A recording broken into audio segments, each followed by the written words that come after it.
Well, welcome to another edition of Debt Matters Podcast, where we can help Canadians find solutions to their debt with licensed insolvency trustees from across Canada. I'm Wayne Kay, and today we're going to talk about how to say no to people asking for financial help, because it can often put a tremendous strain on you. And why is it so hard to say no? What are the lasting consequences if you say yes? Is consigning a good idea? Now, what do you do if people don't pay you back? Is there any way that you can get that money back eventually or not? And how do you ensure that your money is safe? This is what we're going to learn today from Matthew Fader from Allan Marshall and Associates, licensed insolvency trustee with office locations in Alberta, New Brunswick, Nova Scotia, and Prince Edward Island. Matthew, thanks for being here. Thanks for having me, Wayne. Well, okay, this is a great topic because there's so many people that are always willing to help, and they help when they shouldn't. And why is it so hard for people to say no? A lot of it has to do with just being a yes person, right? Like, no is one of those very hard words to say. Just like the word help is often a very hard thing for people to say. So somebody comes for you to help, and you say, well, this is going to create some problems for me, but I would hope they would do the same for me. So let's put some term out there or whatever it is. And away they go. I can't speak for what it's like as a parent. I mean, you probably could, Wayne. I have cats. I don't have small humans. I can only imagine the difficulty, and I see it when I deal with parents. You'll die for your kids, so of course you'll help them out of a bind. Of course you'll help them co-sign that loan or do whatever it is that's going to help them out. I wish I didn't see those people coming into my office saying this is one of the problems that we run into is people that just get in over their head, and they're getting in over their head simply because they say, well, I've been supporting family or friends on my limited income. So it's a hard thing for people to do. And, a lot of times I'm just like, well, why didn't you send your kids to see me instead of you coming in the door? Yeah, well, I actually just saw something recently saying the average amount of money that parents help their adult children with is roughly like $800-900 a month that they help out with.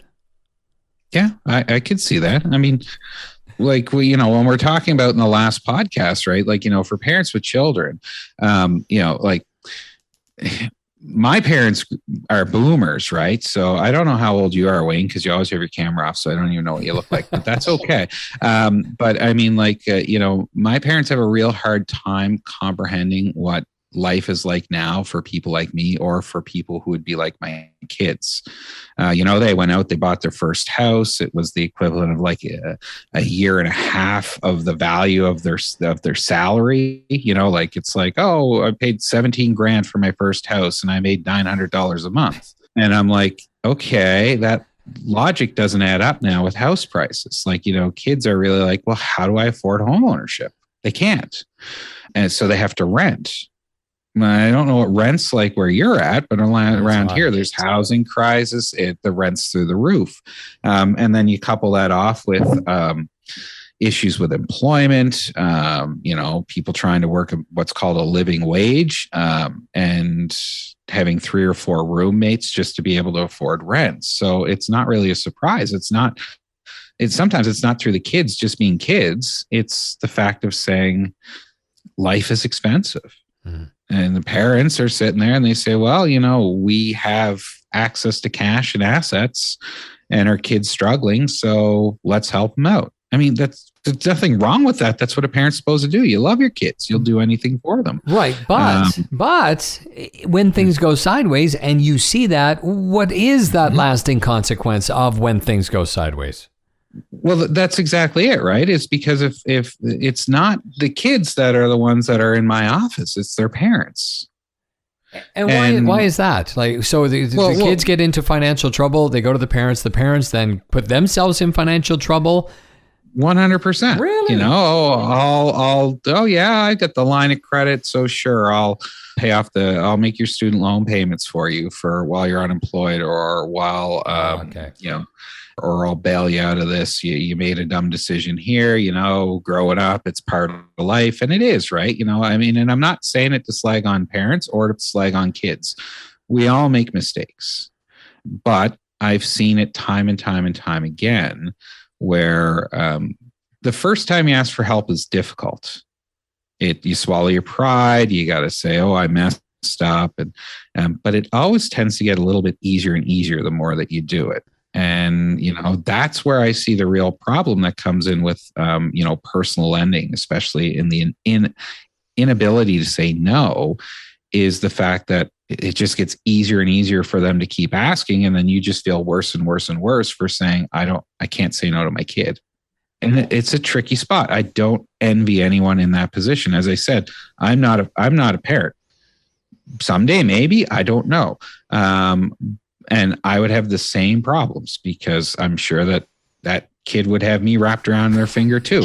I'm realistic that way, right? So you know what? We played money games, like actual education games from when they were basically born, so that they wouldn't have these situations and have it easier. So you have to educate your kids by listening to podcasts like this on what you can do to help set them up. And of course, things will go sideways every once in a while, but more so than even your family situation, you might even see this with parents needing a hand nowadays. Oh, absolutely. 100%. It goes both ways, right? Yeah. Because you have, especially people that are retiring, right? They're like, oh, well, I paid into my CPP and my OS and, I've done the right thing. I've worked my 30, 40, 50 years, whatever it is. And now I'm retiring. And then they retire. And they look at what they're getting for their CPP and their OAS, and they're like, it's like $1,500 a month. How do I survive off of this? And then if they're retiring with debt, then of course they're that much further crushed to say, I have access to less money, and therefore, I can't afford to survive. And then it ends up going the other way that, the kids take them in, the kids help support the bills, to help pay to the debt off. And so it's a two-way street, and I mean, and I do have parents, so I can't speak to what it would be like to have kids ask me for money. I do have parents, and I know if my parents came to me and said, we're in a rough spot and we need some cash. Absolutely. You're my parents. Yeah. And yeah, if there's consequences, I'll deal with them because I'm a grown up. But I think the bigger lesson to be learned is that there's a big difference between saying I'll hand you out some cash to solve this problem versus I'll be involved in helping you solve this problem so that we can make sure it never happens again. Okay. Right? Because there's nothing that says that your lending doesn't have to come with terms. I will lend you this money, but you and we're going over your budget. I want to see your credit card statements. I want to see this. I want to see this. That's the price of that loan. Right. So that's fair. That's fair to do. Yeah. Oh, well, 100%. Somebody coming to me looking for money, I'm going to say, okay, sure. But I need to make sure you're not coming back here again. And better yet, if I solve this problem for you, I need to, this is an investment. And that's what I would always view somebody in saying, well, my kid's coming to me with or my parents are coming, whoever's coming to look for money. This is your opportunity to invest in them. You say, yes, I'll help you out of this problem, but we're going to do the work to ensure that this problem never happens again. Right. We're going to do a cost of living calculation. We're going to determine where your money's being spent. Are there areas of waste? Are there areas that we can reduce? Are there areas that we can not only set you up to say, okay, don't get into this problem again, but then I'm on a path to become wealthy and successful, or at least stable. Mm-hmm. Yeah. We can't all be wealthy and successful, but stability is available to everyone. Absolutely. So what about co-signing? Somebody asks you if they can co-sign a loan. No. So and I had a conversation with a debtor about this morning and trying to explain to them the difference of what joint and several liability is. So they think, okay, I co-signed for them, they're going to make the payment, and the worst that'll happen to me is I'm on the hook for 50% of it. It's like, okay, no, that's not how it works. When you enter into a contract as a co-signer, you're saying, okay, if this party fails to pay, I will pay on their behalf. Not I will pay 50%, I will pay all. That's what joint and several means, is that you are both jointly and severally responsible for the full amount. Now, they can't collect 200%, right? You can only collect so much, but it means that actions for repayment are brought in full against both parties. So you co-sign on a $100,000 loan, the person that borrowed it comes in to see somebody like me. I tell them, oh boy, you're going to have a really awkward conversation with this co-sign person. They say, yeah, I had it. I say, okay, great. We sign the papers. And then, that person is left with the burden of that full debt. Really? Yes. Oh, okay. That's why. So again, it's not half, it's not like, I'm joint on a $50,000 or on a $100,000 loan. So therefore my liability is 50 and theirs is 50. No, it's $100,000 each. You have 100% shared liability for that full amount of the debt. Okay. Like I said, they can't collect 200 on it. They can only collect 100 because that's what you owe, but they can go after both of you with equal force to get their money. Okay. And that's kind of terrifying. You think? Absolutely. But we don't think about that because we trust. We trust that whoever it is we're going to be doing this for is going to take care of it. And we don't even think that things are going to go sideways and that we will have to take care of this payment. Here's a situation I can share with you. This is a story from somebody in my family who I found out after the fact, but he had a business partner. Business partner said, "Can I borrow 15 grand?" He's like, "I don't have 15 grand." It's like, "But you have a line of credit." Yeah, sure. I'll pay you on your line of credit instead. And he gets the 15 grand and then never pays any money back. And that person was on the hook for the whole thing, couldn't afford it, and ended up going to see a licensed insolvency trustee because of that. But it was totally on trust. They've worked together for how long? And this fell apart. So when people don't pay you back, let's talk. There's a real life consequence of that. Absolutely. And I'm sure you hear that all the time. And how do you get it back? Well, I don't know. Yeah. that there's a real burden that comes with that. So Wayne, if I said, lend me 15 grand and you said, okay, great, I'll go and I'll take 15 grand off my line of credit. Okay, that's very foolish of you. You shouldn't do that. But if you did, and you said, okay, I lent this person money, they're not paying me back. What is your recourse? Well, you don't really have any. Nothing. You don't have a contract with them. You haven't entered into any obligation with them. You took your own cash, you gave it to them. How do you enforce that? You don't, unless you're going to have them sign off on something, a promissory note. And even that is very difficult to enforce. Really? Oh, that's good to know. I mean, for me, it would be simple. It would be a no, because I'm heartless as can be. that's the proper answer. But with the proper backing, like if you have a promissory note, if you have something there that they've signed off as far as a documentation, you at least have recourse to say, okay, well, I could register this under the PPSA, granting a general security instrument. I could register it under the land registry. I have ways to register debt. I could secure it against your house. I'll just get you to say that you're allowing me to do that. You talk to a lawyer about ways to protect. So if you're going to get into any kind of large personal lending, the $300 or $400 that you spend in talking to a lawyer and saying, how do I protect myself in case this goes south, is far worth the money versus having it go south and you being left saying, well, what do I do? Yeah. And what about family members? When we talked about that, what do you do with that situation if they don't pay you back? I guess you're just on the hook, as you mentioned. Well, you're on the hook, and Christmas dinner just got a lot more awkward, right?